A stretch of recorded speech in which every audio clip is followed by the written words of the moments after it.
Log de transação. O que é o log de transação, gente? Todo banco de dados no SQL Server tem um log de transação. Durante o treinamento eu vou falar às vezes log de transação, transaction log, plog, tudo a mesma coisa, ok? No banco de dados a gente tem dois arquivos, arquivo de dados e o arquivo de log. O arquivo de dados primário sempre é o file ID 1 e o arquivo de log sempre vai ter o file ID 2. Esse é o nosso log de transação.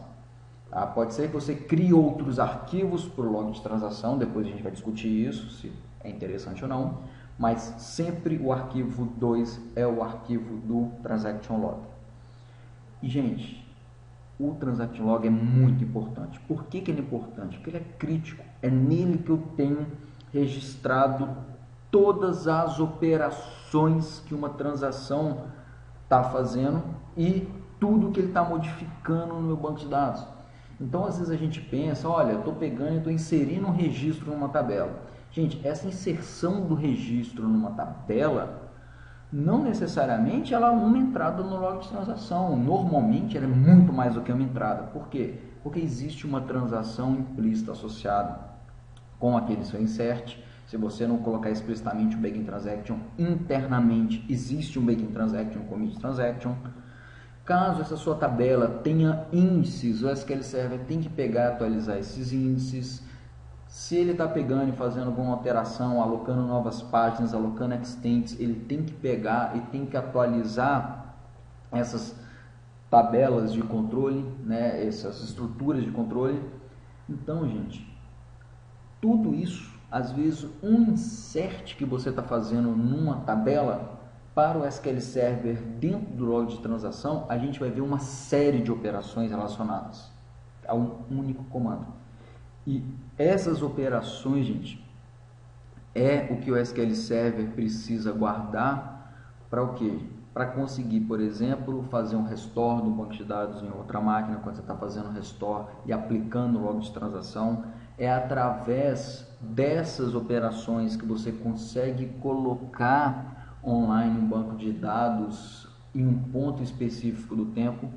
E mais importante, quando acontece uma falha de um sistema onde o SQL Server não fez um clean shutdown dos seus bancos de dados, isso é, a gente vai ver lá para frente, ele não conseguiu chamar um processo de checkpoint para todos os seus bancos de dados, o SQL Server precisa de passar por um processo para colocar o banco de dados em estado consistente. E ele vai conseguir fazer isso como? Pegando e analisando tudo que ele tem no log de transação. Então, gente, o log de transação é muito importante. Eu sempre pergunto para os meus alunos, o que você tem que proteger mais? Os seus dados ou os seus logs? Desde que você tenha, né, um backup dos seus dados, proteja o log, porque o log é quem vai te ajudar a garantir uma perda mínima, então 0% de perda, quando a gente está falando de transações que já foram comitadas. Então o log de transação é quem eu protejo mais, eu tenho que tratar esse cara com muito carinho e tenho que dar muita atenção para ele, ok? Então vamos lá, quais são as características de um log de transação? Como é que o SQL Server trabalha com o log de transação? Primeira coisa, se a gente der uma olhada nas famosas propriedades ACID, né, dos bancos de dados relacionais, a gente está falando de atomicidade, então uma transação ela é uma unidade atômica de trabalho, ou tudo é efetuado ou nada é efetuado. Consistência, o que é consistência? É aquele exemplo que eu mencionei da inserção numa tabela. A inserção numa tabela, para essa inserção ser consistente, todas as estruturas relacionadas têm que estar também consistentes. E as estruturas relacionadas são o quê? São, por exemplo, os índices não cluster que você tem. A consistência, gente, ela é garantida por transações, ok?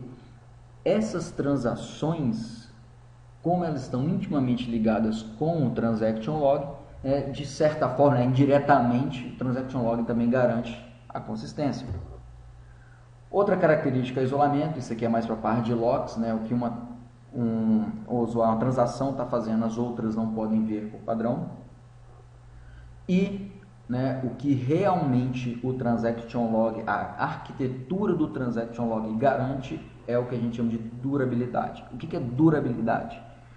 Uma vez que você pegou lá o Begin Transaction, inseriu 1, 10, 1000 registros numa tabela, deu o commit e apareceu o resultado falando que a transação foi commitada com sucesso, né, uma informação de sucesso daquele seu commit, mesmo em caso de falha do sistema, imediatamente após você ver essa mensagem do commit, o dado, né, as informações das operações que aconteceram têm que estar persistidas no log de transação.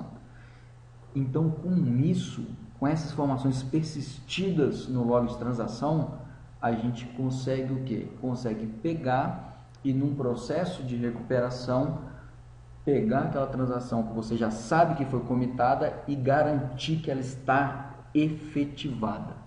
Tá? Então, o Transaction Log, a sua arquitetura, ela garante a durabilidade dessas transações commitadas e, né, indiretamente, como a gente está falando de transação, a gente está falando de consistência do banco de dados. Então, o banco de dados tem que estar em um estado consistente e para isso a gente precisa das transações e do log de transação.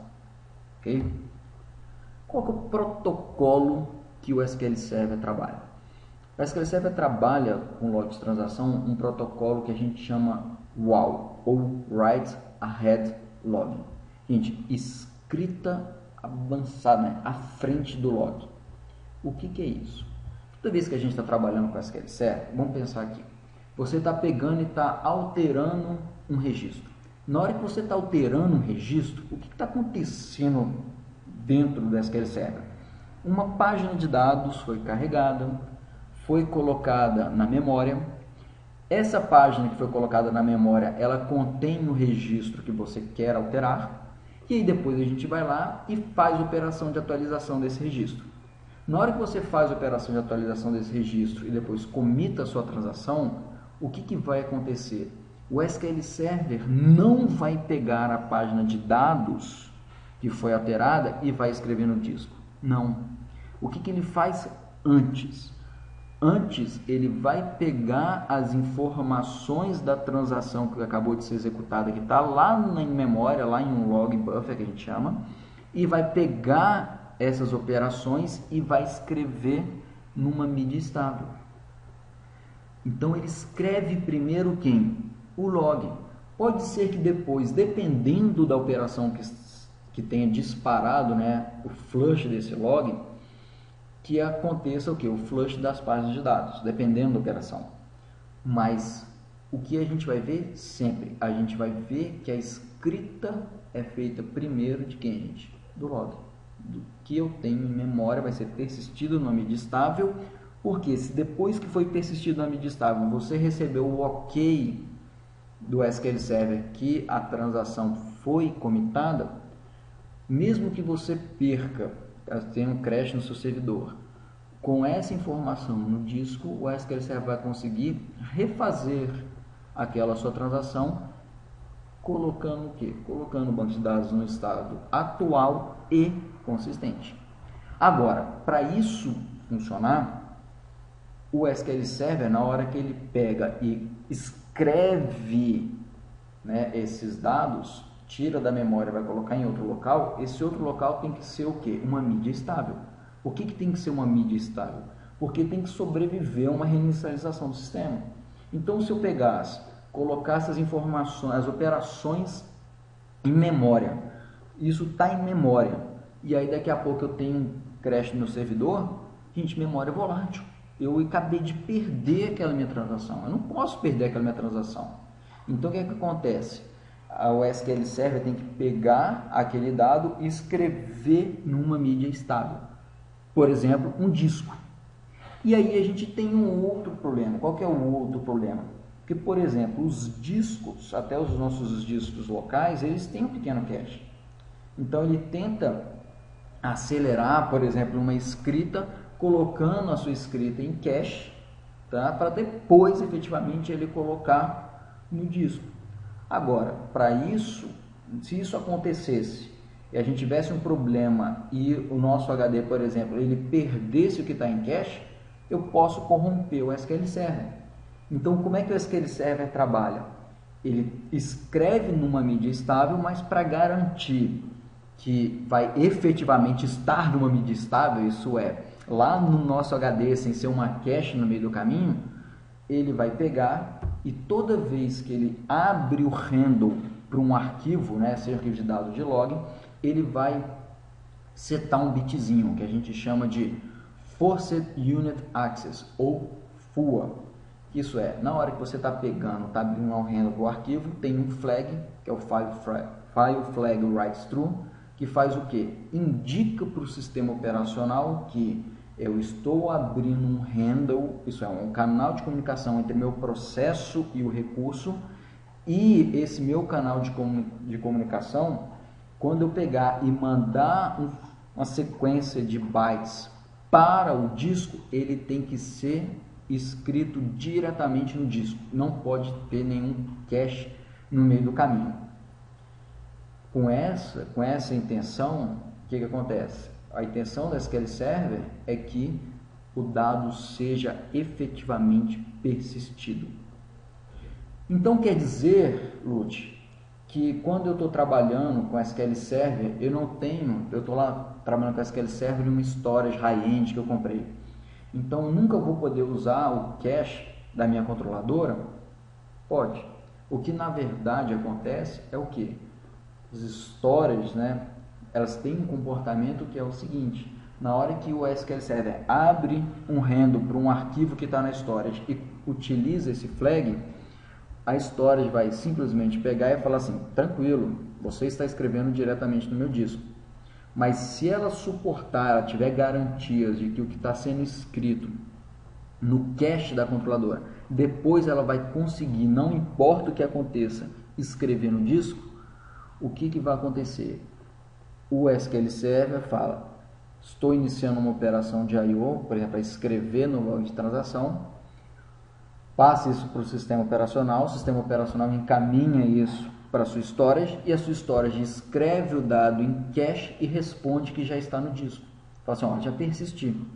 O sistema operacional vai acreditar, vai falar para a SQL Server que está tudo ok, e aí, gente, a responsabilidade de efetivamente escrever numa mídia estável o dado é da storage. Então, as storages hoje, elas já garantem esse tipo de coisa, ela tem que me assegurar que isso vai estar no disco, porque senão eu posso levar a uma corrupção nos meus dados, ok? E outra capacidade importante, outra característica, desculpa, do log de transação é o que a gente chama de ordenação discreta. Como ele trabalha com o protocolo Writes Ahead Logging, o que vai acontecer? O SQL Server vai mandar primeiro operações discretas do log para depois mandar operações discretas das suas páginas de dados. Essa ordem é primordial durante um processo de recuperação para que o SQL Server consiga colocar o banco no estado consistente. Então, o nosso subsistema de I/O, ele tem que garantir essa ordem. Se ele não garantir essa ordem, o que poderia acontecer? Poderia ser que ele primeiro pegasse, persistisse as páginas dos seus arquivos de dados, e se no momento que ele acabasse de persistir essa página dos seus arquivos de dados acontecesse um processo de recuperação, né, um processo que analisa, por exemplo, aquela base naquele instante do tempo, eu poderia estar vendo uma imagem dos meus dados que não é consistente. Por quê? Porque eu não tenho o log de transação associado, que poderia estar me indicando que eu tenho que fazer, às vezes, um rollback daquele dado. Então, gente, nosso subsistema de I/O tem que garantir a ordem dessas escritas que estão sendo enviadas pela SQL Server. Okay? Se ele não garantir isso, a gente pode ter corrupção dos bancos de dados. Em geral, tudo que a gente trabalha hoje, seja storage, os discos, já garantem esse tipo de coisa. Mas é parte, né, essencial do funcionamento do protocolo do SQL Server, que é o Write Ahead Logging, ou WAL.